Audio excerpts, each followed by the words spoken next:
All right, ladies and gentlemen, welcome in to another episode of Dave and Ped's AGcellent Adventure.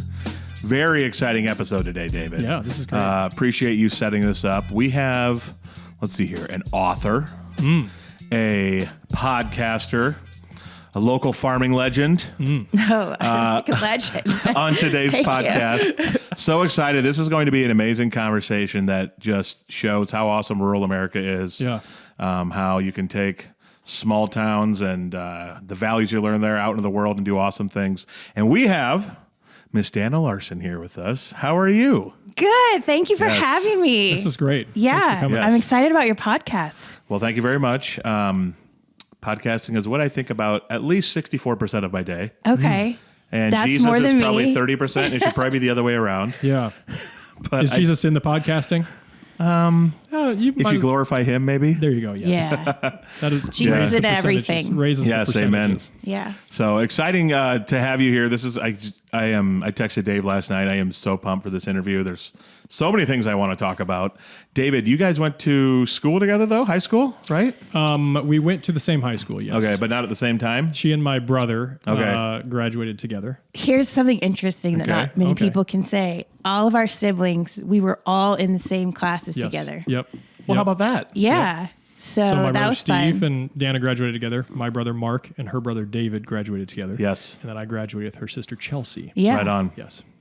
I must say, you do come from a great bloodline of great humans. Thank Love you. your brother. Thank Love you. your parents. They're awesome humans. So I'm sure that you're just as awesome too. Coming thanks. from that Larson bloodline. I love them very much. Yeah, good old Dave. It's funny. Sometimes I'll talk to Dave about your show and stuff, and he's so oblivious to like podcasting and any of that world. He's like, hey, yeah, I think she does like something on the computer.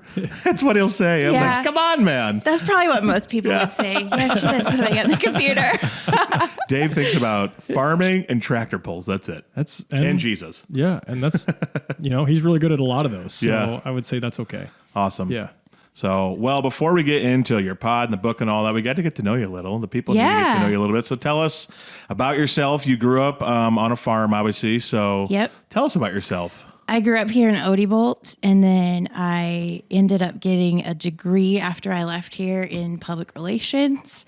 That led me to Des Moines, where I worked in corporate for about 9 years. And then I came on at a church in Des Moines, Iowa called Valley Church. I was the director of communication. Yeah.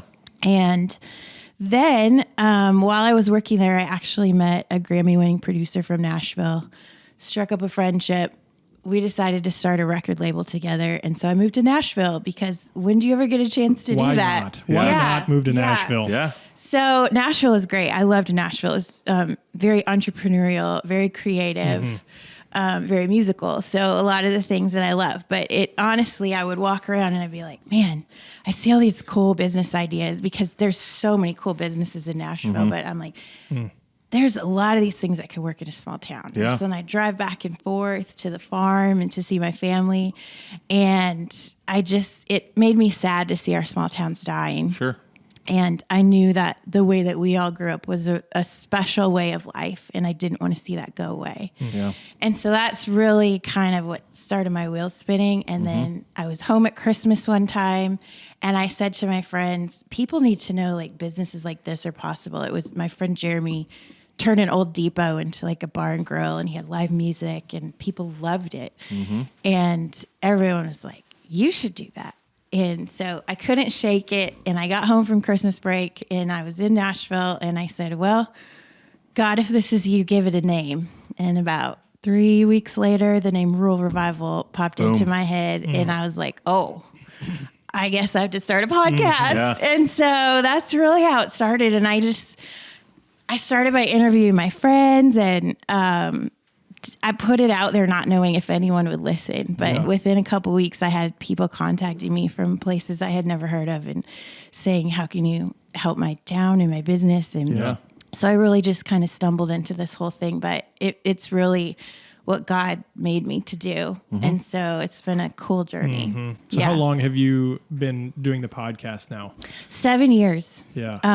So you were an early entrant I into was, the podcast. and like video, you know, I'm hopefully transitioning to video now, but nobody was doing video when I started. I mean, the only place you could put a podcast at was Apple Podcasts. Yeah. And, it was a different game. But I think that gave me traction early on too. Yeah. Okay. So streams and downloads, where are you at with all that stuff? Because you have we have a few people that listen. It is much different for you. Oh, she's got a bigger number. I heard it once in one of your episodes I was listening to. Well, I honestly don't know where it's at right now. I check it maybe once a year, maybe twice at the very most, because I don't want to get wrapped up in that. I do. That sounds awesome. Yeah. And as a marketing person, I know I'm supposed to care about that, but that's not what it's about for me. But I know it's over 2 million at this point. Oh my goodness. Wow. Which really has nothing to do with me. It just tells you how much people care about rural America and want to see our small towns thrive. So, cool. So Yeah, that's what we're trying to do. Yeah, show people that absolutely. rural America is awesome. It is. There's opportunity here. You can chase dreams here. You can you can make it happen if you have the right mindset, if you have the right plan, and if God is in it too, that only gives it a little boost and hopefully helps. Yeah. So your podcast, you travel the countryside. I do. So tell me where you've been, what you do when you get to an area. What's it like? Give me some ideas of what that's like. I wish I could tell you how many states I've been to, but I've been to at least 40, I would say, and done podcast interviews during COVID. I had to just do them online for a short time. But yeah, I don't know. When I started, I just felt like I didn't really give it much thought. I was just like, I need to go to those places and interview people and see their world. Because I think in a small town, it's easy for cities to get attention, but to get attention in a small town, like it means something when someone takes the time to come to your town and see what you're all about and just get to know your world. And so I just always did that from the beginning. And like I said, I never really gave it that much thought, but yeah, I've done it all in person for the most part. And that has been really cool. It allows you to form relationships that you can't otherwise online, you know? It just makes it a lot more personal. So that's been a really special part of the podcast is just all the people that I've gotten to meet and everyone who's invited me to their town and their world. And people in rural America are amazing. Yeah. So that's just blown me away. I feel so blessed by that. What are a few that stand out to you? You've done several hundred now. Yeah. So what are a few that really pop out to you? Oh man, every one of them is special for different reasons. But the one that's coming to mind right now is I got to interview Diamond Cross Ranch, which is one of the last family ranches remaining outside of the Grand Tetons in Jackson Hole, Wyoming. Yeah. Okay. And truly, it's an amazing God story of how they've been able to keep their land when almost no one else has. And so developers and stuff want to come in. Yeah. And so through a series of dreams that God gave them over the years, they followed what they saw in those dreams. Like they saw a big white tent. And so they had a random guy stop by and just say, hey, we're looking for a place that could host Microsoft executives and teach them about horsemanship. And they're like, that's what the tent's for. We got to buy a tent. Wow. And they teach them about horsemanship? Yeah. Microsoft executives? Yeah. Why?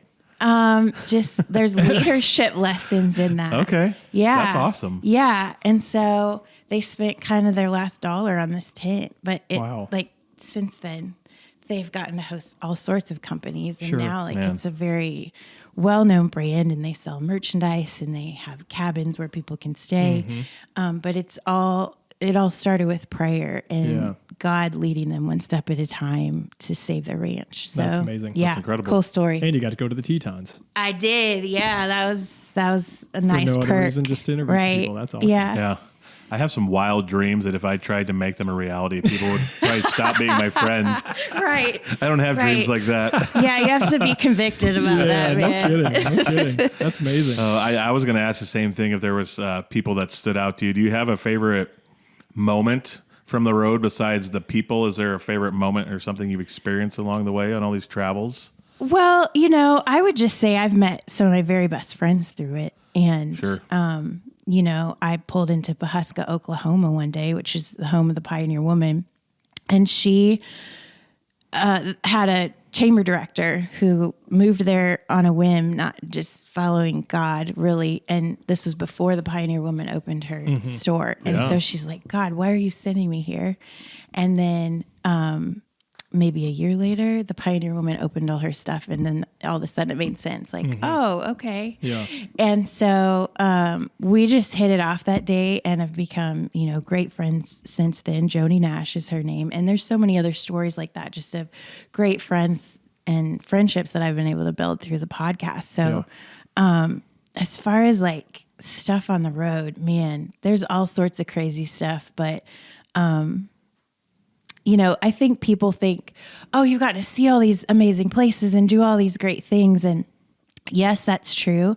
But when I'm traveling and on the road, like you're not focused on that. You're focused on like cramming as much as you possibly can into a day and then getting to your destination and then trying to post on social media about where you've been and then falling asleep late, getting up early, like all that kind of stuff. And so, yes, I've gotten to see America in a way that a lot of people haven't. And I am very grateful for that. But also like it is still a job. And like you don't like you get home and you just sleep for 2 days because you're exhausted. Like, it's that kind of thing. So it's still work. Yeah. That's amazing.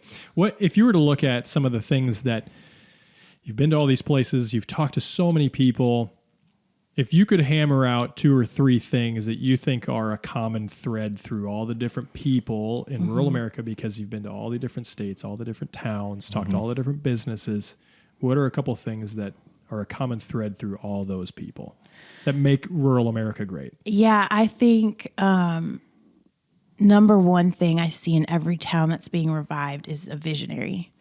And a lot of times it can just be one person, but it's somebody who's painting that picture and casting that vision that people can rally behind. And so that's by far the number one thing that I see.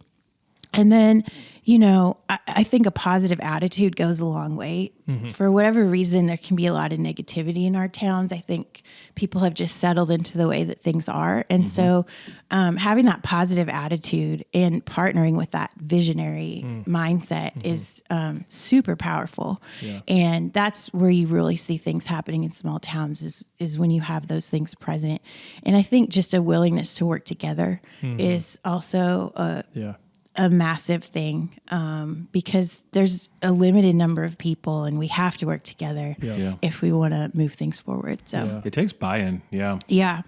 Sometimes even in like the small town I'm in, I'm like, man, I wish I got a bunch of my friends that I went to high school with are all like super like locked into making the community really good and trying to, make it thriving like it was in the 90s again and stuff like that. But it just seems like sometimes some people just don't really care. So those special ones where the buy-in is, 90% of the community is all in on it, man, that's where some special things can happen. Absolutely. Yeah.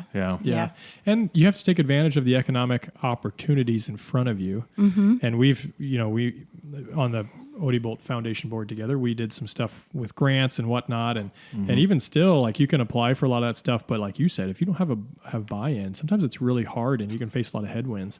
But all across the country, people are figuring it out. Yeah, they're making it happen. They're making it happen. And that's really amazing. Yeah. Yeah, right on. You can tell by looking at me, I love food. Love it so much. Have you had some favorite foods? Oh. I got to hear about some of the best foods and all this travel. 50% of our podcast is based around food. It always finds its way to food. Well, yes, I do have a favorite food story. So, my friend Joni, who often would travel with me after we got to be friends, we were staying out by Deadwood and I was doing some interviews there, and we were looking for a place to eat one night. And so we looked all over Deadwood, and all we wanted was like good old American food, like a burger, some cheese balls, maybe, that's what we were craving. And we could not find a place in Deadwood. The places would say, oh, we're full. And you could literally see empty tables and all this stuff. Yeah. And so we're like, let's go to the next town. So we went to Spearfish, South Dakota, and we stumbled across this place called Steerfish Steak and Smoke. And oh my goodness, talk about all of the good American foods. Really? I mean, we ordered like one of everything. I think I have a picture on my Instagram of just this full table. Yeah. And it was all amazing. Like they made it from scratch and we felt like we had won the lottery. Yeah. And so anyway, we're asking our waiter, like, is your owner here? Because I'm thinking like, I want to interview this guy. Like, let's hear the story behind this. And anyway, and so she's like, no, he's not. But if you want to check back in the morning, he should be here. And so we go back the next morning. We're literally knocking on the door, the front door, being like, hey, James, are you here? And he was there, and we're just on the fly. I mean, we're like, would you like to do an interview like right now? Yeah. You know, and he said yes. Oh man. Yes. But it turned out to be the coolest interview. And I mean, I have driven out of my way on other trips to go to this restaurant because it was so good. And I've told so many people about it, like when you're in the Black Hills now. Sadly, I just found out that they have closed. Oh shucks. Which it's been a hard year for businesses in rural America. But that was one of my favorites that I'll never forget. And it was pretty cool that he ended up doing an interview so cool. too. So That's so cool. That's awesome. Yeah. And I love that. Another one, Royer's Round Top Cafe in Round Top, Texas, which is a town of like 90 people. This is a family business that's a couple generations in, and they're famous for their pies and just their cool dining experience. It's a very down-home country, rural experience. But I ended up interviewing JB, the owner, and that was a great interview. But then what happened from that is the food was great. He was awesome. And I was looking for a chef for a farm to table dinner I was doing for an event There we go. with small business owners. And so I was like, I think I just found my chef. And so he came to Oklahoma and nice. with his wife and a couple other people from their team. And they cooked us an amazing meal for, I don't remember how many business owners we had there, probably about 100. And gave a great experience for everybody. So everybody loved it. So that was another cool food story. Yeah. That kind of steers into some of the other things that you do. You don't just do a podcast. Right. Tell me about some of the other stuff. Yeah. So like I said, when I started the podcast, I was just putting it out there, not knowing if anyone would listen. But when people started to ask for help, I had to really take a step back and be like, okay, how can I help them? You know, and my background's in marketing and branding. And so I was able to come up with ways that I could help them. I started doing events to bring small business owners together because oftentimes you feel all alone. Like you don't have a whole corporate office to do it with you or to bounce ideas off of. And so we started doing that. That was one of the first things I did. And then I created like a community where we would bring in guest speakers a couple times a month to teach us about different things to grow our businesses in our towns. And then I started doing, I always had a dream to do like a long farm to table dinner, shut down a street in a main street in a small town. I've seen the pictures. They look amazing. Yeah. And so one of the people I had interviewed for my podcast from Redfield, Iowa, she had Harvey's Diner, and they also had amazing food.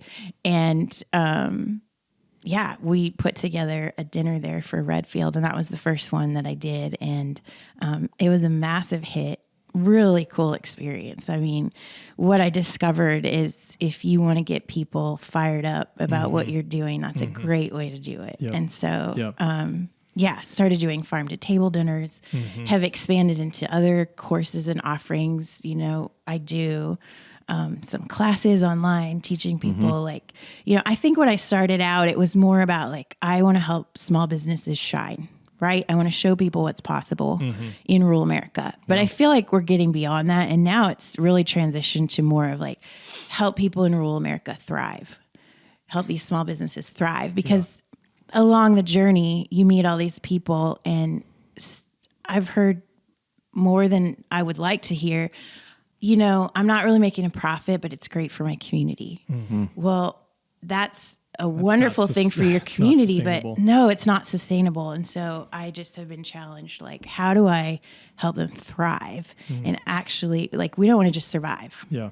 We got to thrive. We got to make a living from this. And so bringing in like guest speakers to help you understand, like, how can you literally maximize every inch of your store space and organize things in a way that people are going to want to buy, and all these different things that maybe we don't think about. Because I think a lot of people have a dream in their heart. And they pursue the dream, which is amazing, but they feel so much like I'm just winging it. Like I'm doing my dream, but I don't really know, how to really make it successful. And so one thing I've challenged myself to do is bring in people who can help them to do that. So if you've seen one of these long table farm to dinner experiences, maybe you've seen it on social media. It started with Danna. Like she has made this a thing. Farm to table queen. And you pick up a newspaper during the summertime in Iowa, and there's a good chance you're going to find kind of a farm to table type dinner because that's what people. It's kind of they taken off. see that as an experience. It's Yeah. a way to gather with their community So members. much fun. Yeah. And you're kind of galvanized towards a certain thing. It's really amazing. It really is. Thanks. Yeah. Yeah, we got to do one in Odebolt, my hometown, which was always a dream. Like it's fun doing it elsewhere, but there's something extra special about doing it in your own town. Yeah. Yeah. And so, that was a night I'll never forget, that first one. And David was a big part of that. Yeah. So, No, it was a blast. yeah. I must say, David is you're a go-getter. Yeah. Like if David, and so we've been, I don't know, what have we been good friends for? 2 years, 3 years? Yeah, probably. And if he says something, it's not just like I'm saying it. It's like you're saying it because you're already like planning on taking action. Like maple syrup. Yeah. And maple syrup. And I need a new mower and all sorts of stuff. And I just, it takes people like that who don't just like talk about like, let's take action and make this happen in our town, Yeah. Yeah. For sure. Yeah. Sometimes the vision, and this is one of the things I think that is a struggle in rural America. I'm sure many towns have experienced this. Is it's one thing to have a vision, and then it's another thing to carry out the vision, and you need both. You have to have both. And we were talking about this guy from Harlan, Indiana, the other day. I don't know if you remember this, but they go out and they have a massive kind of festival, carnival rides, all sorts of stuff. Every year, they set up full electrical poles and run a whole electrical service, just to support this. Wow. I mean, it's a week of prep Wow. before they get to doing the actual event themselves. And so it takes that sort of buy-in, but it also takes a vision. You have to have both to make it work. And if you don't have both, it's really, really hard to get it off the ground. Yeah, I really think like in like year one of if whatever it is that you want to start, that first year you really have to sell a lot of people in the community on let's just give this a shot. If we do this right, we put in the effort and it turns out to be awesome, then it's going to inspire more people who came to experience whatever festival this is or something like that to want to get involved and build from there. And then if your friends who helped you year one can't help every year, at least you have other people who realize like this is a really cool event. We want to help. Yep. And stuff. But it does take that buy-in for sure. Yep. Yeah. And I think, one thing I see in rural America a lot is once you get that momentum going, it's a lot easier to keep it going. Yeah. So, having an event like a farm to table dinner or something, like a festival can really help, accelerate that. Yeah. Right on. And a lot of towns, we talked about this a little bit too. A lot of towns have their yearly annual thing, whether that's we have Creek Days or we have Heritage Days, Night of Grove. But to start to set yourself apart with a unique venture also, I think, is key. Yeah. We talked about that pheasant hunt deal. Oh, yeah. I still think about that all the time. Let's make it happen, baby. And things like that are more reasons for your community to gather together around one particular thing that everybody kind of is galvanized behind. That's important. That would be a lot of fun. Be important. I want to end talking about this book, but before we get to that, I think a good build up to it could be we got to talk a little grown up on the farm life. Okay. So one thought I Good keep idea. having when you talked about all your travels, you grew up on a farm, which we have an episode talking about how being on a farm just teaches you random skills and thinking through things that you don't panic. Like if something happens, could be as simple as learning how to tie down a mattress to your car or truck, like we talked about when I was like just using tie down straps and thinking critically through things. Did growing up on a farm give you the independence and maybe the courage to know you can travel the roads, you can change a flat tire, stuff like that? Like, have you had some serious malfunctions with vehicles or things on the road, or things happen, or it's like, all right, take a deep breath. I know I have these skills to get through this. Like, Has that been an experience for you or not? Thankfully, not much. Although I was driving through Nebraska and they had recently oiled the road and put rocks on it. Uh-oh. And I met a semi truck, and I think they maybe put too much gravel on the road. And I didn't know what hit me. It was dark out, and I got pummeled with rocks on my Jeep. And so if you look at my windshield, it's got a lot of cracks. And I'm getting it replaced. Man. But that was one of the crazier stories. I was like, what just happened? Yeah. But no, other than that, I mean, I pray a lot when I travel, like God protect me and protect my vehicle, the roads I drive on, the people around me. That's definitely just routine for what I do. Yeah. So I'm sure mom and dad and he are has too. protected me. Yeah. So. Yeah. So what was your experience growing up on a farm? We know we've talked about how snow days were like depressing for me because I knew all my friends could still walk to each other's house on a snow day and hang out, and I'm out in the farm. And we all grew up in the era of like, we're not connected through Snapchat or get online and play video games together. I was like watching ice skating with my mom on TV. Yes. I could name you all those 90s ice skaters.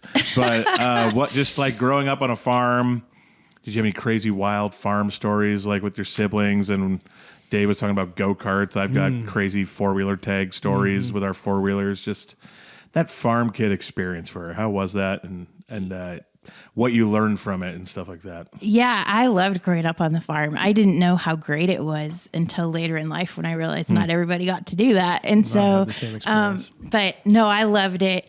I think, we had a 3-wheeler and a motorcycle that my brother and I would drive around, but our family hung out with a couple other families, and we would always go on snowmobile trips every year. Nice. And for the most part, the kids that they had that were my age were all boys, so I was the only girl. But credit to those guys, like instead of being like, oh, you can't do this because you're a girl, they were very much like, we learned how to ramp terraces and we're going to teach you how. And like, they believed in me. Like it wasn't, it was never like, well, you can't do that. Like, all right, you're going to do this with us, you know? And so that was a cool way to grow up.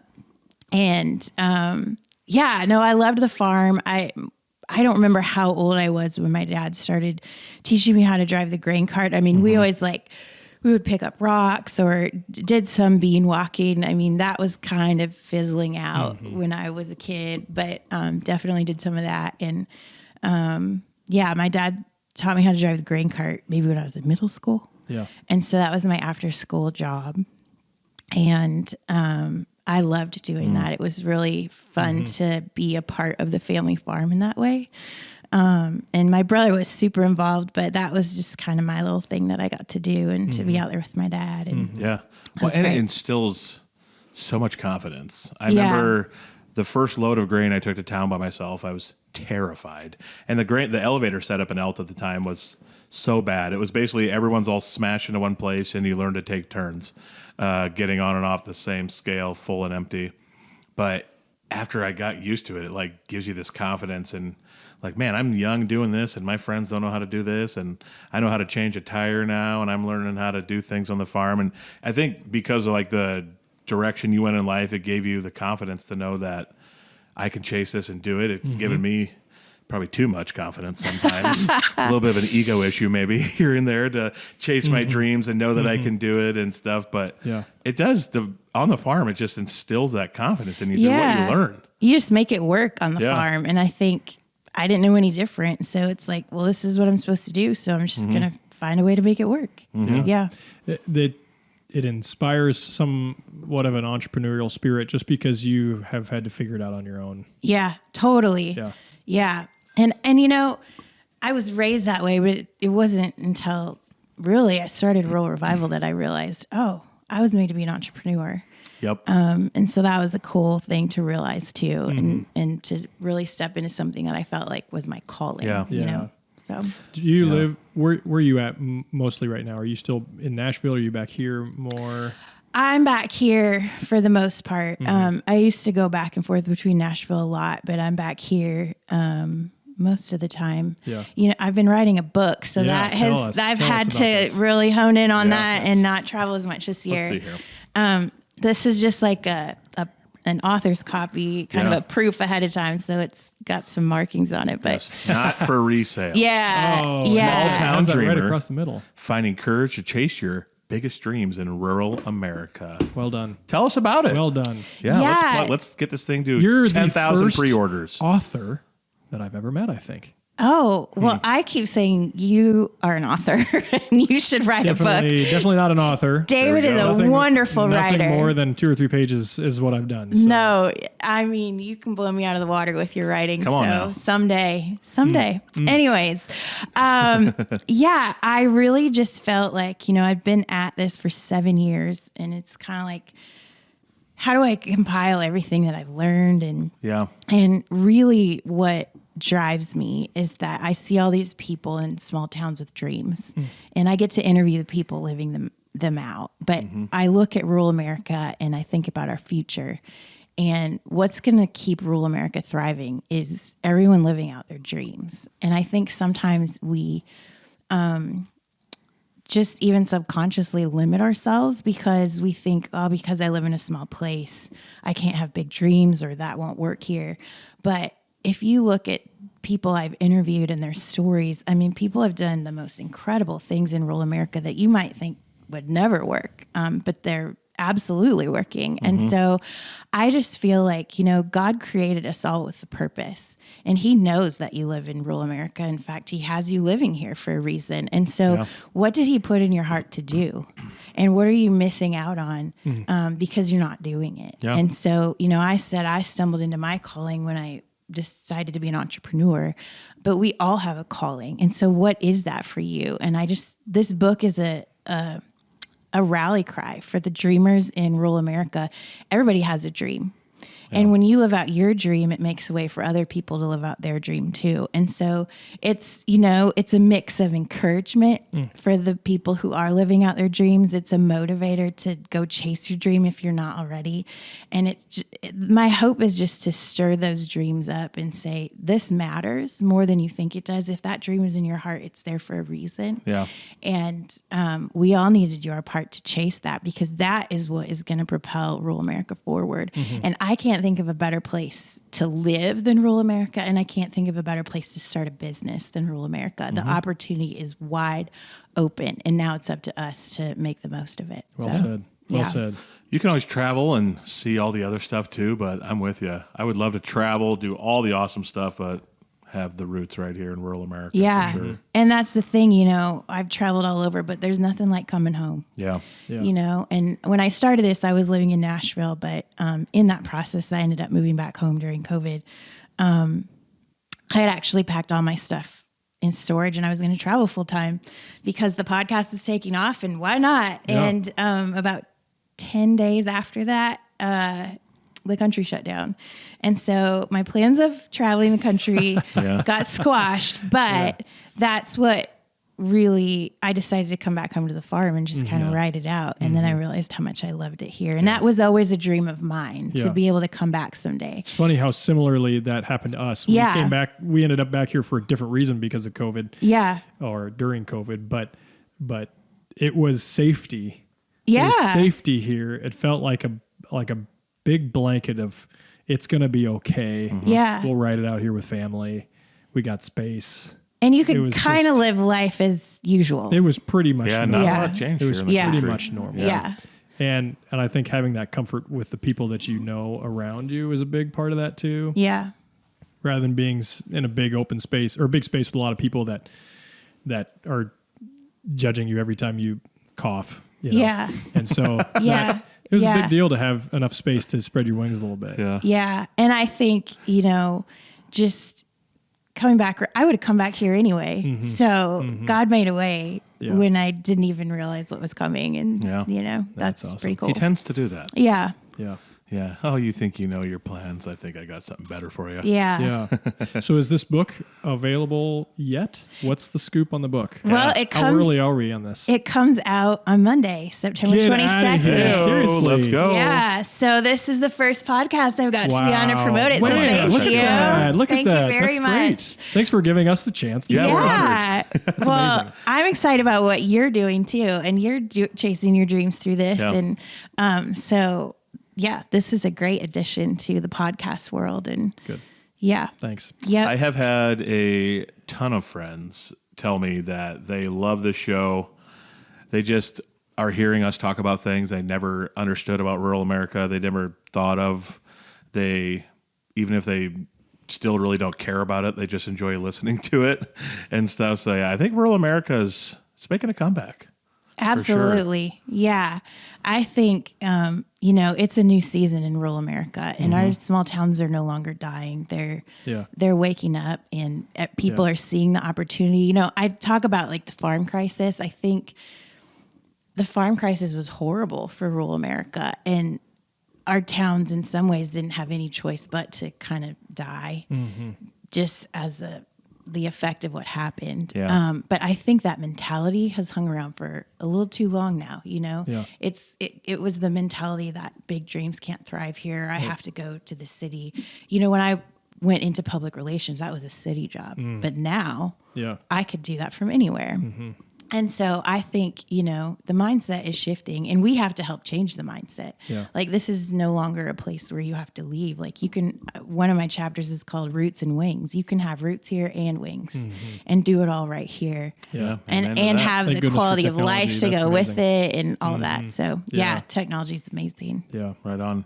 What do you think are some of the headwinds to people really taking advantage of the opportunity in rural America still? Other than the mindset, maybe, what are some of the other things you think that maybe are a headwind?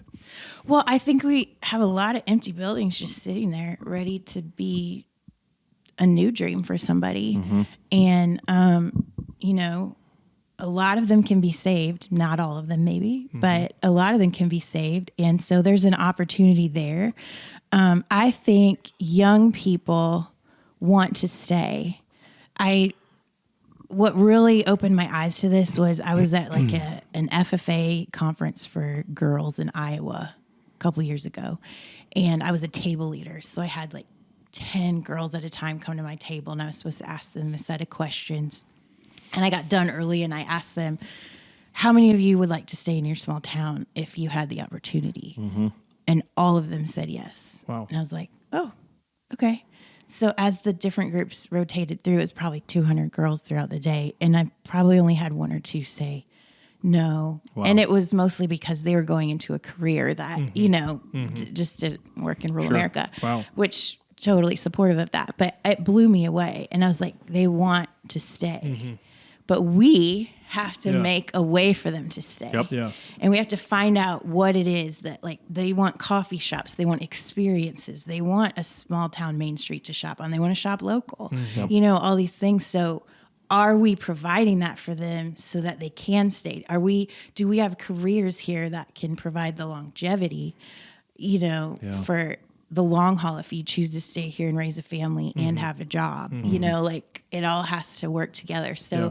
I think that responsibility is on us. Like, how do we pave the way for the next generation Sure. to be able to stay? Like, we had to leave and come back, but what if they didn't have to leave? Yeah. Well, and we were afforded the opportunity to leave and come back because we have farm families. True. Yeah. And for the people that live and grow up in a small town that aren't a part of a farming family, what is going to keep them here? Opportunity Yeah. will keep them here. Yeah. And so creating that opportunity is it's a nail on the head right there. Yeah. I have a friend who moved back, I think 2 years ago, lives in Des Moines, worked in the insurance industry and stuff, had a chance to basically buy the insurance book and company from a guy in Alta who wanted to retire. And he's like, I might make a little bit less, but I'm going to be just fine. I'm going to have a better school experience, he believes, for his kids and stuff like that. So even things like that, like taking over a business where someone's really got a good business already going and a good book, whether it's insurance Absolutely. or an accountant Yep. or anything like that, there's opportunity there for sure. That's right. Yeah. Yeah, the small town experience is unlike any other. Mm-hmm. You'll never find it unless you're in it. Yeah. And I think we both had realizations later in life of how special it is. Yeah. And some people, and your brother is an example of this, how he was not going to leave rural America ever. And he's known that since the day he was born. And his son has known that since the day he was born. But not everybody has that experience. Right. But it doesn't change the fact that it's a really special thing. Yeah. Or that it's special to us. Yeah. Because it has made enough of an impact where we've picked up our lives, changed everything, and made the move back because it's something that we crave. Yeah. Like it really is something that we crave. And I'm very thankful that you came back. Yeah. And I'm very thankful that you're around here. Thank you. A couple fastball questions here for you. Do you happen to know, this is random, you were talking about being an author. There's a girl who was in the youth group with me. She's from Sioux Rapids, Iowa. Her name is Jordan Christie. I don't know if you met her or not. She wrote a book called How to Be a Hepburn in a Hilton World. Yes. About 10 to 15 years ago, and it was super successful, and she was on Ellen and all the talk shows and Good Morning America and stuff, and her dad still goes to church with me and Dave at Summit.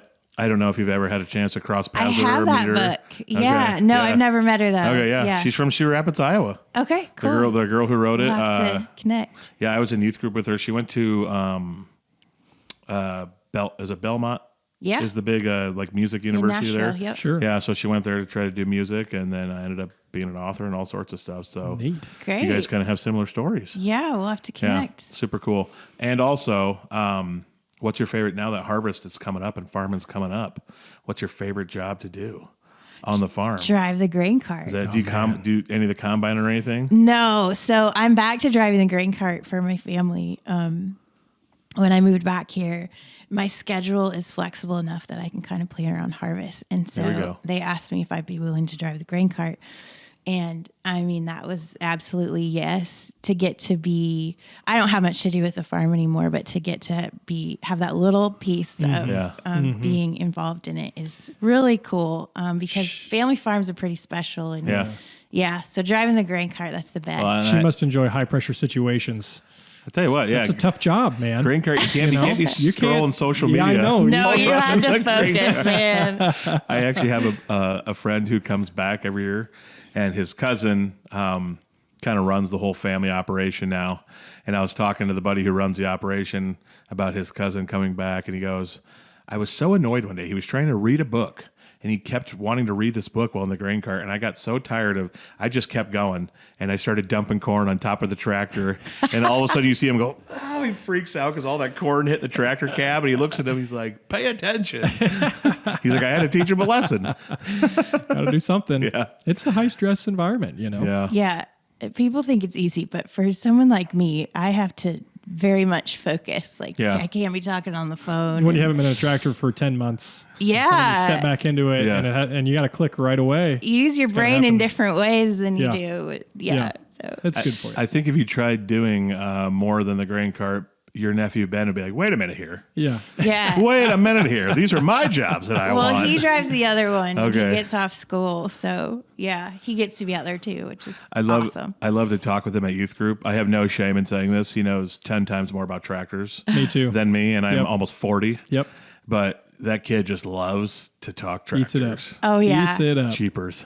And he has a photographic memory, so Yes. he Yeah. doesn't forget anything Yeah. once he learns it. Yeah. So. It's amazing. It's amazing. Do you still do a bunch of music, play music, sing, do stuff like that? I remember you singing at our church a few times back in the Yeah, day. I haven't recently, but that has definitely always been a big part of my life as a worship leader in Des Moines and put on several worship events. I actually led a worship, I don't know if you'd call it movement, for women across Des Moines when I lived there. That was really fun. So, I need to get back into that. I haven't done it lately. Yeah. Gotta be singing, playing. We need Gotta do it. we need to do an excellent adventure sometime with her. Let's go to I don't know, somewhere in Oklahoma with her sometime. There you go.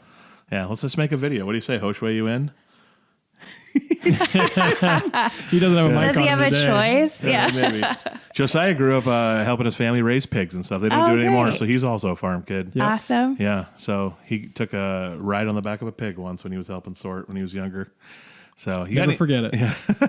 You got anything else, Dave? No, it's was exciting to see the progression of rural revival and where it has moved, because it started as, man, there's a lot of cool people out there. Yeah. To now changing and adapting to make sure that these cool people are making it to really survive the dream. Yeah. Right. Yeah. And that's showing your adaptation, not just to get listeners or views or downloads, but to actually make people live out their dream is pretty cool. Yeah, thanks. Yeah, it's not a job to me, it's a calling, and I feel a responsibility. And so, I just want to do everything I can do to help people and do what God's asked me to do. So, And thank you for Amen. this beautiful collection of words and phrases about Odebolt and Sac County soils and farm ground.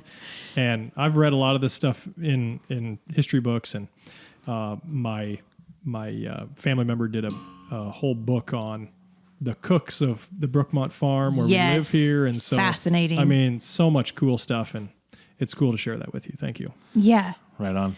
Hey, we're gonna make this podcast and your stuff the biggest thing. We're gonna make this bigger than Cooper DeJean for Odebolt, Iowa. Boy, man, When people think of Odebolt, Iowa, they're gonna think of this pod and rural revival. That's a tall task. I will say, when I go and speak now, I can be like, because nobody's ever heard of Odebolt usually. So have you heard but of then I'm Cooper like, DeJean? do you know Cooper DeJean? Yeah. Yeah. There you go. So thanks, Cooper. Yeah, no kidding. Right. Do you have a website that people can go to if they want to contact you to come to their town or check out the book or everything else you're doing? Absolutely. It's ruralrevival.co.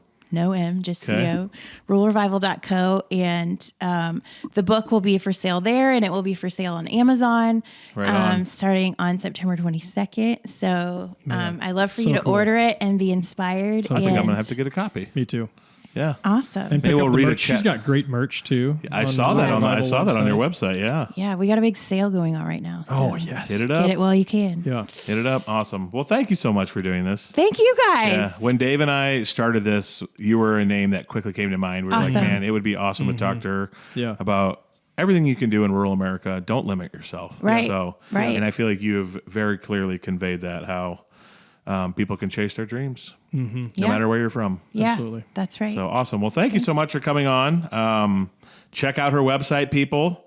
And if you feel like your small town needs a little kick in the pants, get a hold of her. Yeah, absolutely. She'll come make it happen. That's right. yes. So, all right. And also, shout out to Sheldon Power. We got to give Mitch a shout out. That's right. Yeah. So, good dude over there. I'm going to buy some hay feeders from him. So, Mitch, if you feel like we didn't talk about you enough, don't worry. I'm spending money at your business. I'll make up for it. Well done. Well done. All right. Well, thank you, people, for listening. And we'll see you next time for another excellent adventure. Yes. Great job.